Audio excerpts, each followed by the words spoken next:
যে যোৱাকালি ছাত্ৰ মুক্তি সংগ্ৰাম সমিতি আৰু অংগৰাগ আৰ্ট কালেক্টিভৰ সদস্যসকলে অখিল গগৈৰ চিত্ৰ অংকন কৰিছিল বশিষ্ঠ দলঙত।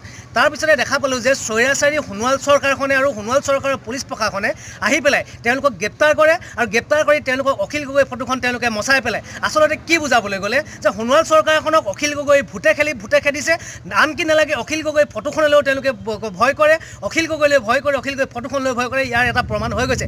আমি সোণোৱাল চৰকাৰক ধিক্কাৰ জনাইছোঁ। তোমালোকে অখিল গগৈ ফটোখন তোমালোকে মচিব পাৰা, কিন্তু অসমীয়া ৰাইজৰ অন্তৰৰ পৰা অখিল গগৈক মচিব নোৱাৰা।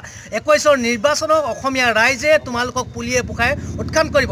আৰু এটা কথা আমি ক'ব লাগিব যে অসমৰ পুলিচ প্ৰশাসন সম্পূৰ্ণৰূপে সোণোৱাল চৰকাৰৰ ফেচিষ্ট সোণোৱাল চৰকাৰৰ কথা মতে উঠা বহা কৰে। আমি ইয়াক ছাত্ৰ মুক্তি সংগ্ৰাম সমিতিয়ে ধিক্কাৰ জনাইছোঁ। আৰু এটা কথা আমি সকীয়াই দিছোঁ যে কালিলৈৰ পৰা অসমৰ প্ৰতিখন দেৱালত অখিল গগৈ চিত্ৰ অংকন কৰা হ'ব।